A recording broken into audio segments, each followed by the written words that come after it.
लोगों ने कल एक बहुत बड़ा फैसला आप लोगों के सामने आया। माननीय उच्चतम न्यायालय ने पहली बार इस देश के किसी जांच एजेंसी, और वो भी सर्वोच्च जांच एजेंसी, के वैधता पर ही सवाल खड़ा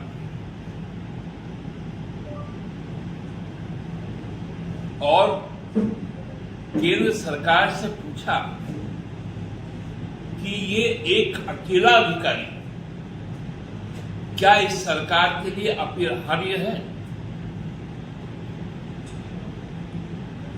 हम लोगों ने पिछले दिनों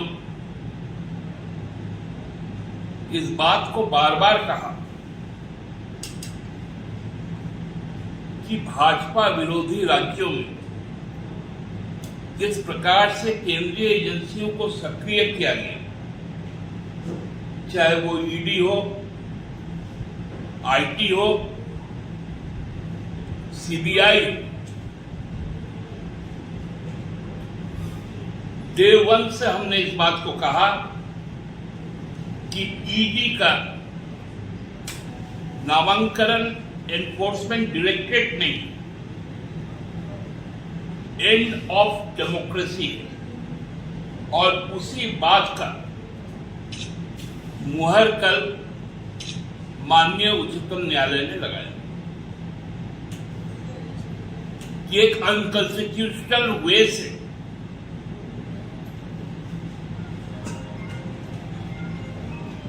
मिस्टर संजय कुमार मिश्रा को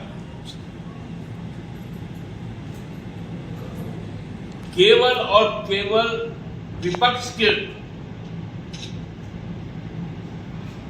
रीढ़ तोड़ने के लिए, कमर में रस्सी बांधने के लिए उपयोग में लाया गया।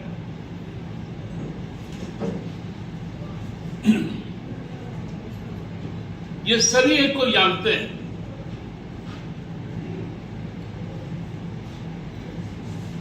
कि यहां पर जब सरकार ने काम करना शुरू किया, उसी वक्त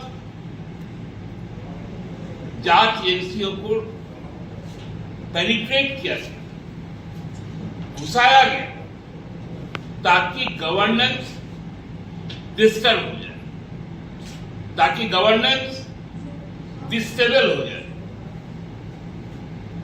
केवल केंद्रीय जांच एजेंसी नहीं, केंद्र के जो प्रतिनिधि है राज्यपाल, उनके द्वारा भी ये प्रयास किया। मैं एक छोटा सा सवाल पूछना चाहूंगा। चुनाव आयोग का जो आंकड़ा आया 21-22 फाइनेंशियल ईयर में, इस देश में जो इलेक्ट्रल बॉन्ड है, उन इलेक्ट्रल बॉन्ड में कुल मिलाकर सभी पार्टियां, राष्ट्रीय क्षेत्रीय पार्टियों को मिलाकर 9,188.35 करोड़ रुपए आए। इसमें 55%, मतलब 5,271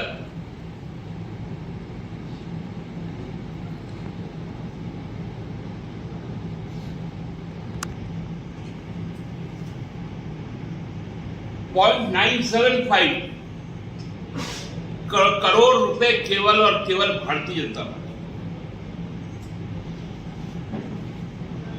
इतना बड़ा मनी लॉन्ड्रिंग होता है इलेक्ट्रल बॉन्ड के नाम पर।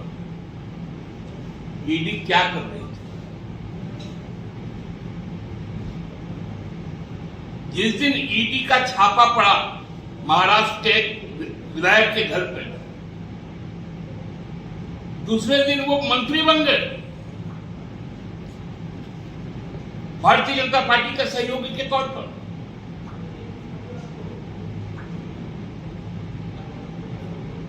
संसद का रिकॉर्ड कि पिछले 9 सालों में 3,310 ईडी के द्वारा केस किया गया, दर्ज किया गया, छापा मारा गया और मात्र 23 व्यक्ति उसको कन्विक्टेड बनाए।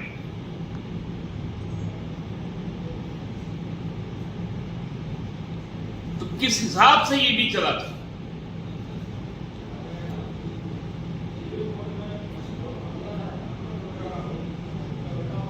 इस तरह से यदि चीजों को आगे बढ़ाया जाए तो हमको लगता है कि इस देश में जो लगातार डेमोक्रेसी पे, कॉन्स्टिट्यूशन पे जो हमला हो रहा है, वो यदि सुप्रीम कोर्ट विजिलेंट ना रहे तो हमको लगता है कि ये देश के लिए अच्छा नहीं।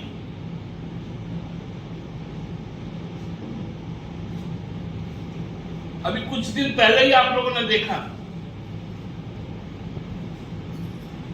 सिद्धि में, मध्य प्रदेश के एक आदिवासी युवक पर भारतीय जनता पार्टी के नेता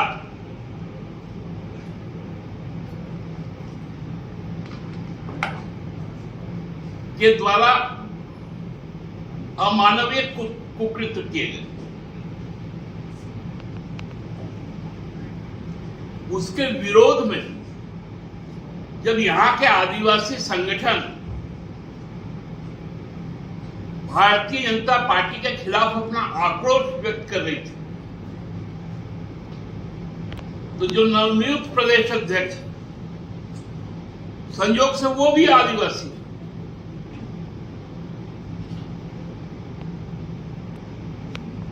जो कल तक एक दूसरा पॉलिटिकल पार्टी चलाते थे, उसमें जो लोग उसमें सहयोगी थे वो लोग भी उस प्रदर्शन में थे।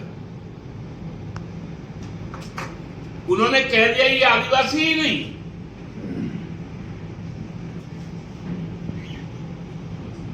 ये तो जमीन का दलाल। बाबूलाल जी, आपके नियुक्ति के पश्चात यदि सबसे ज्यादा अभिनंदन का जो बैनर लगा था ना, थोड़ा पता कर लीजिएगा,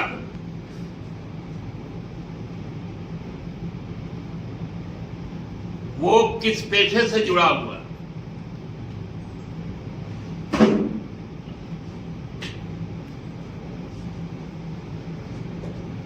मतलब आपको जो हिस्सा दे,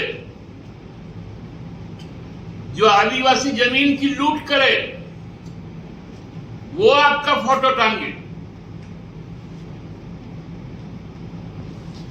और जो एक जेन्युइन कॉज पे आपसे सवाल पूछे, अर्जुन मुंडा जी से सवाल पूछे, समीर उरांव जी से सवाल पूछे कि आपने सिद्धि घटना की निंदा क्यों नहीं की। बार बार आदिवासी का नाम लिया जाता है,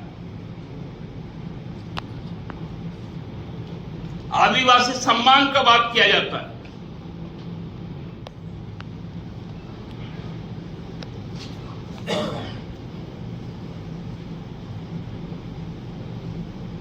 आजकल तो दिल्ली घूम रहे हैं,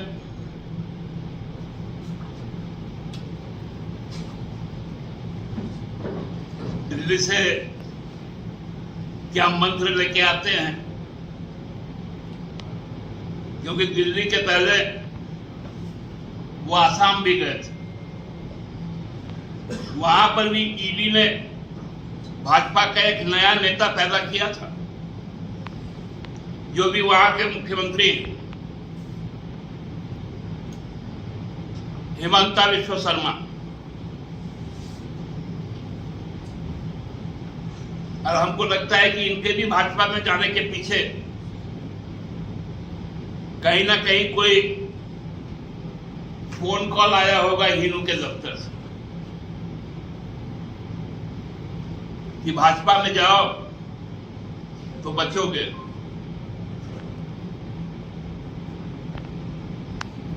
अब तो भाजपा ने अपना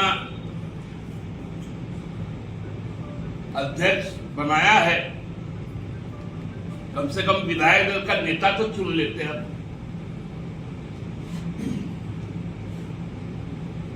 3.5 साल हो गए, विधायक दल का नेता नहीं हो पाया।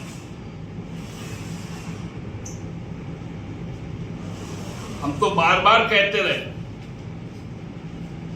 कि सबसे अनुभवी जो है उनको नेता बना दीजिए। हमको लगता है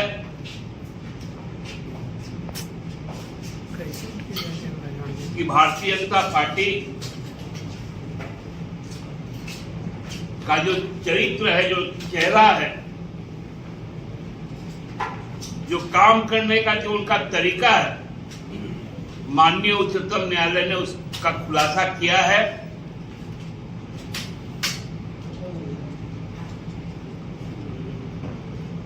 और अब भी बहुत सारे काम ऐसे हो रहे हैं, चाहे चुनाव आयोग के माध्यम से,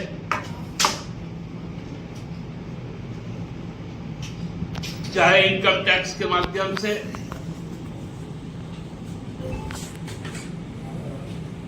जिसमें ये टारगेट किया जा रहा है कि जो भाजपा के विपक्ष में जो लोग खड़े हैं उनको परेशान किया जाए। धन्यवाद। कोई सवाल?